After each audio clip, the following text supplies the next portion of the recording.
सोच के देखो, तुम किसी रूम में एंटर करते हो, तुम ज्यादा बोलते नहीं और ना ही तुम किसी की अटेंशन लेने की कोशिश करते हो, फिर भी लोग तुम्हें नोटिस कर लेते हैं। उनमें से कुछ लोग कंफ्यूज हो जाते हैं, कुछ लोग क्यूरियस हो जाते हैं और कुछ लोग बिना वजह ही सीरियस हो जाते हैं। ये कोई मैजिक नहीं है, इसे कहते हैं डार्क कॉन्फिडेंस। डार्क कॉन्फिडेंस का मतलब गुस्सा या एटीट्यूड दिखाना नहीं होता, ना ही इसका मतलब रूड बनना होता है। इसका मतलब होता है अंदर से स्ट्रोंग रहना और बाहर से सिंपल दिखना। आजकल लोग कॉन्फिडेंस को गलत समझ लेते हैं। उन्हें लगता है कॉन्फिडेंस का मतलब तेज बोलना, हर जगह अपना ओपिनियन देना या हर चीज पर रिएक्शन देना।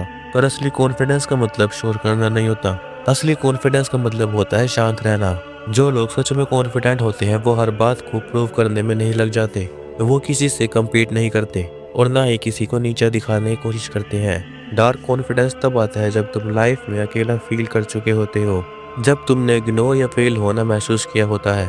उस वक्त तुम्हारे पास दो रास्ते होते हैं, या तो तुम खुद को कमजोर मान लो या फिर खुद को मजबूत बनाना शुरू कर दो। क्योंकि जो बंदा मजबूत बनना चूज करता है वो धीरे धीरे खुद को इम्प्रूव करना शुरू कर देता है। वो लोगों से ज्यादा बातें करना बंद कर देता है और अपनी एनर्जी को बचाना सीख लेता है। क्योंकि हर जगह अपना ओपिनियन देना समझदारी नहीं होती, कभी कभी चुप रहना ही सबसे बेस्ट डिसीजन होता है।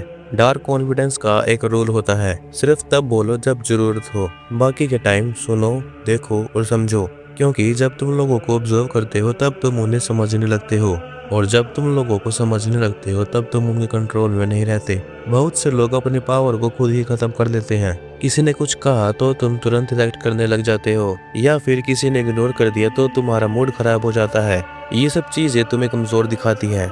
डार्क कॉन्फिडेंस में तुम रिएक्शन से पहले रुकते हो। तुम सोचते हो क्या ये बात इतनी इम्पोर्टेंट है, या फिर क्या ये पर्सन मेरे टाइम के लायक है, और ज्यादातर जवाब होता है नहीं, इसलिए तुम्हें चुप रहना है। इसका मतलब ये नहीं कि तुम डरते हो, इसका मतलब ये है कि तुम अपने कंट्रोल में हो। कंट्रोल ही असली स्ट्रेंथ होती है। तुम हर बात फील करते हो और तुम्हें गुस्सा भी आता है, पर तुम किसी को ये चीज नहीं दिखाते, क्योंकि तुम जानते हो हर रिएक्शन तुम्हारी इमेज बना भी सकता है और बिगाड़ भी सकता है। डार्क कॉन्फिडेंस में पेशेंस चाहिए होती है। अगर कोई तुम्हें नीचे दिखाने की कोशिश करे तो तुम्हें तुरंत लड़ने नहीं लग जाना। तुम्हें उसकी उस चीज को नोट कर लेना है और फिर अपने काम पर फोकस कर लेना है। क्योंकि बेस्ट रिप्लाई वर्ड्स नहीं होते, बेस्ट रिप्लाई रिजल्ट होता है। डार्क कॉन्फिडेंस वाले लोग सबकी तरह नहीं होते, वो थोड़े अलग होते हैं। वो कम बोलते हैं, ज्यादा सोचते हैं और कभी कभी थोड़े सीरियस भी लगते हैं। लोग कहते हैं कि तुम अजीब हो, पर ये बुरा नहीं है। जो सब जैसे होते हैं वो भीड़ का हिस्सा बन जाते हैं, और भीड़ को कोई याद नहीं रखता। तुम्हारा काम नेचर ही तुम्हारी सबसे बड़ी स्ट्रेंथ होती है। डार्क कॉन्फिडेंस का मतलब ये नहीं कि तुम किसी को कंट्रोल करो, इसका मतलब ये होता है कि कोई तुम्हें कंट्रोल ना कर पाए।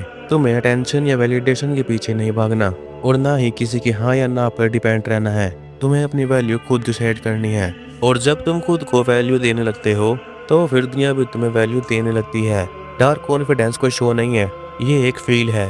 ये तुम्हारी बातों से कम और तुम्हारी एनर्जी से ज्यादा दिखना चाहिए। ये कॉन्फिडेंस एक दिन में नहीं बनता, तुम्हें ये रोज बनाना पड़ता है। रोज तुम्हें बिना किसी को बताए अपने इमोशंस पे कंट्रोल और खुद को इम्प्रूव करना है, और धीरे धीरे तुम वो इंसान बनते चले जाओगे जिसे कोई इग्नोर नहीं कर सकता। इसी को कहते हैं डार्क कॉन्फिडेंस। अगर ये वीडियो आपको अच्छी लगी तो इसको लाइक और चैनल को सब्सक्राइब जरूर कर देना।